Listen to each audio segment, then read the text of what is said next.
नमस्कार दोस्तों, स्वागत है आपका आज के मुख्य समाचार में। सबसे पहली बड़ी खबर में आपको बताएंगे, कांग्रेस ने सरकार पर लगाए गंभीर आरोप, खटखटाएगी चुनाव आयोग का दरवाजा। इसी के साथ दूसरी बड़ी खबर में जिक्र होगा कि कांग्रेस का तंज, सीएम नहीं पीएम बदलो। गुजरात में नेतृत्व परिवर्तन पर कहा, सूट बूट लूट की सरकार से यही उम्मीद। तीसरी बड़ी खबर में आपको बताएंगे कि बीजेपी विधायक ने की अखिलेश यादव से मुलाकात, सपा में शामिल होने की अटकलें तेज। दोस्तों, हर एक खबर की गहराई में आपको ले जाएंगे, लेकिन उससे पहले अगर आपको भी ऐसा लगता है कि भाजपा की उल्टी गिनती शुरू हो चुकी है, तो आप अभी इस वीडियो को लाइक कीजिए और इस लाल बटन को दबाकर चैनल को सब्सक्राइब करके घंटी बजाइए और कमेंट में लिखिए जय हिंद। चलते हैं पहले खबर की तरफ। कांग्रेस ने सरकार पर लगाए गंभीर आरोप, खटखटाएगी चुनाव आयोग का दरवाजा। जी हाँ दोस्तों, खंडवा लोकसभा सीट पर उपचुनाव को लेकर कांग्रेस केंद्रीय चुनाव आयोग का दरवाजा खटखटाने की योजना बना रही है। बता दें कि खंडवा लोकसभा सीट भाजपा सांसद नंद कुमार चौहान के निधन से खाली हुई है और इसे खाली हुए 6 माह हो चुके हैं, लेकिन अभी तक उपचुनाव को लेकर स्थिति साफ नहीं है, जबकि नियमों के मुताबिक सीट खाली होने पर 6 महीने के भीतर चुनाव होने चाहिए। यही वजह है कि कांग्रेस इस मुद्दे को चुनाव आयोग के सामने उठाएगी। कांग्रेस की मांग है कि चुनाव आयोग या तो जल्द चुनाव कराए या फिर चुनाव न कराने का कारण बताए। कांग्रेस नेता जेपी धनोपिया का आरोप है कि भाजपा डरी हुई है और इसलिए चुनाव नहीं होने दे रही है। वहीं भाजपा ने इस मुद्दे पर कांग्रेस को ही घेर लिया है। भाजपा प्रवक्ता आशीष अग्रवाल का कहना है कि कांग्रेस 2 स्क्रिप्ट लेकर चलती है। अगर चुनाव हो जाएगा तो कहेंगे कि कोरोना के बीच चुनाव कराया। भाजपा का कहना है कि हम चुनाव के लिए पूरी तरह तैयार हैं और जनता से किए वादों की रिपोर्ट कार्ड लेकर चुनाव लड़ा जाएगा। भाजपा नेता ने तंज कसते हुए कहा कि 28 सीटों पर हुए उपचुनाव में जनता ने कांग्रेस को करारा जवाब दिया था। बता दें कि राज्य में खंडवा लोकसभा सीट के साथ ही 3 विधानसभा सीटों पृथ्वीपुर, रेगांव, जोबट में भी उपचुनाव होने हैं। हालांकि अभी तक उपचुनाव की तारीखों का ऐलान नहीं हुआ है। गौरतलब है कि चुनाव आयोग ने बीते दिनों बंगाल और अन्य राज्यों में होने वाले उपचुनाव की तारीखों का ऐलान कर दिया है, जबकि एमपी के उपचुनाव की तारीखों को लेकर कोई घोषणा नहीं हुई है। चुनाव आयोग ने नोटिफिकेशन जारी कर बताया कि सरकार की ओर से बाढ़, कोरोना और त्योहार के सीजन का हवाला देकर चुनाव न कराने की सलाह दी गई थी। चलते हैं अगली खबर की तरफ। कांग्रेस का तंज, सीएम नहीं पीएम बदलो। गुजरात में नेतृत्व परिवर्तन पर कहा, सूट बूट लूट की सरकार से यही उम्मीद। जी हाँ दोस्तों, गुजरात सरकार का अचानक नेतृत्व बदलने पर कांग्रेस ने भाजपा व मोदी सरकार पर तंज किए हैं। पार्टी ने रोजगार, विकास व कारोबार को लेकर सरकार के दावों के उलट आरोप लगाए और ट्विटर पर #सीएम नहीं पीएम बदलो के माध्यम से कई ट्वीट किए। कांग्रेस ने एक ट्वीट में लिखा, मोदी सरकार के दौरान बेरोजगारी बढ़ी है। देश का युवा मोदी निर्मित बेरोजगारी की गिरफ्त में है। युवा हताश है। देश का बेरोजगार युवा भाजपा को सबक सिखाएगा। कुछ ये ट्वीट भी किए। New shut shop in India mission देश में बढ़ रहा है, इसके लिए मोदी जी को धन्यवाद। एक अन्य ट्वीट में कहा, सूट बूट लूट की सरकार से हम इससे ज्यादा क्या अपेक्षा कर सकते हैं। और बेस्ट जुमला जीवी सरकार का अवार्ड जाता है। सिर्फ विकास ही नहीं, जॉब भी गायब है। बता दें, गुजरात में भाजपा ने अगले साल होने वाले विधानसभा चुनाव से पहले सीएम विजय रूपानी को बदल दिया है। रूपानी ने शनिवार को अचानक इस्तीफा दे दिया। उनकी जगह रविवार को पार्टी विधायक दल की बैठक में भूपेंद्र पटेल को नया सीएम चुना गया है। पटेल को सोमवार को शपथ दिलाई जाएगी।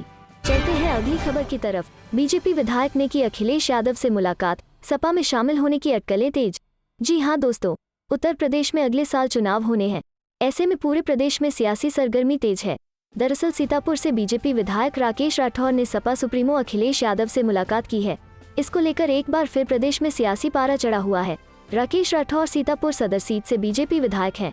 हालांकि इस मुलाकात की वजह अभी तक पता नहीं चल पाई है, लेकिन सपा सुप्रीमो अखिलेश यादव से बीजेपी विधायक राकेश राठौर की मुलाकात के बाद सूत्रों के हवाले से खबर है कि बीजेपी विधायक जल्द ही सपा का दामन थाम सकते हैं। गौरतलब है कि इससे पहले विधायक राकेश राठौर कई मुद्दों पर अपनी ही सरकार पर सवालिया निशान खड़े कर चुके हैं। इस बीच उनकी सपा सुप्रीम से मुलाकात ने प्रदेश में राजनीतिक सरगर्मी बढ़ा दी है। चलते हैं अगली खबर की तरफ। पेगासस मामले की स्वतंत्र जांच की मांग संबंधी याचिकाओं पर आज होगी सुनवाई। जी हाँ दोस्तों, इजरायली स्पाईवेयर पेगासस के जरिए देश के कुछ नामी गिरामी लोगों की कथित रूप से जासूसी की स्वतंत्र जांच की मांग संबंधी याचिकाओं पर सुप्रीम कोर्ट सोमवार को सुनवाई करेगा। प्रधान न्यायाधीश एनवी रमना की अध्यक्षता वाली 3 सदस्यीय पीठ ने 7 सितंबर को याचिकाओं पर और जवाब दाखिल करने का फैसला करने के लिए केंद्र सरकार को और समय प्रदान कर दिया था। सॉलिसिटर जनरल तुषार मेहता का कहना था कि कुछ मुश्किलों की वजह से दूसरा हलफनामा दाखिल करने पर फैसला करने के लिए वो सरकार के संबंधित अधिकारियों से मुलाकात नहीं कर सके। इससे पहले केंद्र सरकार ने शीर्ष अदालत में सीमित हलफनामा दाखिल कर कहा था कि पेगासस जासूसी के आरोपों की स्वतंत्र जांच की मांग संबंधी याचिकाएं अनुमानों या निराधार मीडिया रिपोर्टों या अधूरी या अपुष्ट सामग्री पर आधारित हैं। 17 अगस्त को सुप्रीम कोर्ट ने याचिकाओं पर केंद्र सरकार को नोटिस जारी कर साफ कर दिया था कि वो नहीं चाहता कि सरकार कोई ऐसी चीज उजागर करे जिससे राष्ट्रीय सुरक्षा खतरे में पड़ती हो। साथ ही कोर्ट ने स्पष्ट किया था कि राष्ट्रीय सुरक्षा अदालत के लिए भी उतनी ही अहम है जितनी सरकार के लिए। उसकी मंशा सुरक्षा ब्यौरा जानने की नहीं है, वो सरकार को इसके लिए मजबूर नहीं कर रही है। अदालत सिर्फ इतना चाहती है कि सरकार बताए नागरिकों व प्रख्यात लोगों की जासूसी के लिए पेगासस का प्रयोग हुआ था या नहीं। गौरतलब है कि बंगाल सरकार ने पिछले महीने पेगासस मामले की पड़ताल के लिए सुप्रीम कोर्ट के पूर्व न्यायाधीश मदन बी लोकुर की अध्यक्षता में 2 सदस्यीय न्यायिक जांच आयोग का गठन किया था। इसके बाद ग्लोबल विलेज फाउंडेशन नामक एनजीओ ने इसे सुप्रीम कोर्ट में चुनौती देते हुए कहा था कि किसी भी राज्य को इस तरह के आयोग के गठन का अधिकार नहीं है। इस याचिका पर 18 अगस्त को सुप्रीम कोर्ट ने बंगाल सरकार को नोटिस जारी किया था। चलते हैं अगली खबर की तरफ। संजय सिंह ने बीजेपी पर साधा निशाना, कहा फर्जी राष्ट्रवाद को उजागर कर असली राष्ट्रवाद पर चुनाव लड़ेगी आप। जी हां दोस्तों, आम आदमी पार्टी के वरिष्ठ नेता संजय सिंह ने रविवार को कहा कि उनकी पार्टी असली बनाम फर्जी राष्ट्रवाद के मुद्दे पर उत्तर प्रदेश का आगामी विधानसभा चुनाव लड़ेगी। राज्यसभा सदस्य एवं आप के उत्तर प्रदेश प्रभारी सिंह ने रविवार को बातचीत में दावा किया कि उत्तर प्रदेश में उनकी पार्टी कांग्रेस के मुकाबले ज्यादा मजबूत है। सिंह ने कहा, विधानसभा चुनाव में आम आदमी पार्टी का मुख्य मुद्दा भाजपा का राष्ट्रवाद बनाम आम आदमी पार्टी का राष्ट्रवाद होगा। भाजपा का राष्ट्रवाद फर्जी है, वहीं आम आदमी पार्टी का राष्ट्रवाद असली है। आप नेता ने कहा, भाजपा की सांप्रदायिक राजनीति की काट इसी नीति के जरिए की जा सकती है। वर्ष 2011 में लोगों ने महात्मा गांधी के रास्ते पर चलकर अन्ना हजारे की अगुवाई में भ्रष्टाचार के खिलाफ अहिंसक आंदोलन किया था, मगर 2014 के बाद से हालात पर सांप्रदायिकता हावी हो गई। उन्होंने कहा, लोगों के मन में हम यह भावना उत्पन्न करेंगे कि वे खुद से यह सवाल पूछें कि नफरत की राजनीति से उन्हें क्या मिला। क्या पेट्रोल सस्ता हुआ, महंगाई कम हुई, सबको रोजगार मिल गया और क्या काला धन वापस आ गया। सिंह ने उत्तर प्रदेश में सभी 403 सीटों पर अपने बलबूते चुनाव लड़ने के औचित्य के बारे में पूछे जाने पर कहा, हम दिल्ली मॉडल को लेकर चुनाव लड़ेंगे, तब हमारे पास सभी सीटों पर चुनाव लड़ने के अलावा कोई विकल्प नहीं रहता। इस सवाल पर कि क्या आम आदमी पार्टी का संगठन उत्तर प्रदेश में इतना मजबूत है कि सभी सीटों पर चुनाव लड़ सके, सिंह ने दावा किया कि प्रदेश में आम आदमी पार्टी कांग्रेस के मुकाबले ज्यादा मजबूत है। सिंह ने कहा कि हाल के पंचायत चुनाव में जहां कांग्रेस के मात्र 40 जिला पंचायत सदस्य जीते, वहीं आम आदमी पार्टी के 83 उम्मीदवारों ने विजय प्राप्त की।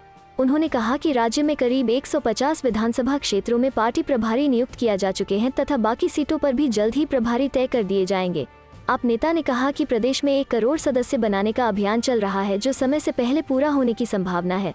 सिंह ने योगी आदित्यनाथ के नेतृत्व वाली प्रदेश सरकार को हर मोर्चे पर नाकाम करार देते हुए कहा कि आम आदमी पार्टी उसे जमीनी स्तर पर बेनकाब कर रही है। चलते हैं पहले खबर की तरफ। अखिलेश की चेतावनी, भाजपाइयों से हर स्तर पर सावधान रहे सपा के लोग, बदनाम करना ही इनका एजेंडा। जी हां दोस्तों, सपा अध्यक्ष अखिलेश यादव ने कहा कि भाजपा झूठ के दम पर प्रदेशवासियों को बरगलाने की साजिश रच रही है, लेकिन जनता उसे मुंहतोड़ जवाब देगी। भाजपा राजनीति में भी कारोबार ढूंढती है, इससे हर वर्ग आजिज आ गया है। अखिलेश डॉक्टर लोहिया सभागार में आयोजित सम्मेलन को संबोधित कर रहे थे। अखिलेश ने कहा कि भाजपा का मानना है कि विकास संवेदनशील मुद्दा नहीं है। भाजपा हर मामलों में व्यापारिक दृष्टिकोण अपनाती है। भाजपा के पास अपने नेताओं के नाम के लिए अपना कोई काम नहीं है। भाजपा सामाजिक सद्भाव को तोड़ने में लगी रहती है। साथ ही समाजवादी पार्टी को बदनाम करना ही भाजपा का मूल एजेंडा है। ऐसे में हर स्तर पर सावधान रहना होगा। अखिलेश ने कहा कि 2022 का चुनाव देश और लोकतंत्र को बचाने का चुनाव है। कालाधन, भ्रष्टाचार और आतंकवाद के नाम पर राजनीति करने वाली भाजपा की सच्चाई जनता जान चुकी है। संवैधानिक अधिकारों की बहाली के लिए समाजवादी सरकार ही एकमात्र विकल्प है। चलते हैं अगली खबर की तरफ। जीत के लिए अखिलेश यादव का नया फॉर्मूला, कर सकते हैं 6 डिप्टी सीएम बनाने का वादा। जी हां दोस्तों, अगले साल उत्तर प्रदेश में होने वाले विधानसभा चुनाव के लिए सभी राजनीतिक पार्टियों ने तैयारियां शुरू कर दी है और इस बीच समाजवादी पार्टी ने चुनाव में जीत के लिए खास फॉर्मूला तैयार किया है। सूत्रों के मुताबिक समाजवादी पार्टी 6 डिप्टी सीएम के फॉर्मूले के साथ चुनाव लड़ने की तैयारी में है। सूत्रों के मुताबिक समाजवादी पार्टी यूपी चुनाव में अपने घोषणा पत्र में 6 डिप्टी सीएम बनाने का वादा कर सकती है। इसमें अन्य पिछड़ा वर्ग, दलित, सामान्य वर्ग और मुस्लिम समाज से उप मुख्यमंत्री बनाने का वादा करने की तैयारी है। खुद पार्टी अध्यक्ष अखिलेश यादव इस फॉर्मूले पर पार्टी के संसदीय बोर्ड के पदाधिकारियों के साथ बातचीत कर रहे हैं।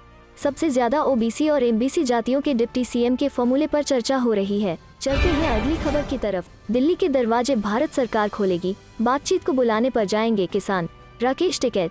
जी हां दोस्तों, 3 कृषि कानूनों पर 7 महीने से थमे बातचीत के दौर पर राकेश टिकैत ने कहा कि दिल्ली के दरवाजे भारत सरकार खोलेगी। जब भी सरकार बुलाएगी, संयुक्त किसान मोर्चा का प्रतिनिधि मंडल बातचीत के लिए जरूर जाएगा। उन्होंने करनाल में किसानों पर लाठीचार्ज के मामले पर मोर्चे के निर्णय को सर्वोपरि बताया। वहीं झमाझम बारिश से शनिवार को आंदोलन स्थल में जलभराव होने पर किसानों को काफी नुकसान हुआ। राकेश टिकैत ने पानी में बैठकर धरना दिया। पदाधिकारियों ने किसानों के तंबू व लंगर उखड़ने पर उनका जायजा लिया। डीएमई पर पानी का बहाव तेज से किसानों की खाद्य सामग्री भी बेकार हो गई। मीडिया प्रभारी धर्मेंद्र मलिक ने बताया कि किसान आंदोलन को 9 महीने बीत चुके हैं, मगर दिल्ली या गाजियाबाद प्रशासन ने गाजीपुर नाले की साफ सफाई नहीं कराई।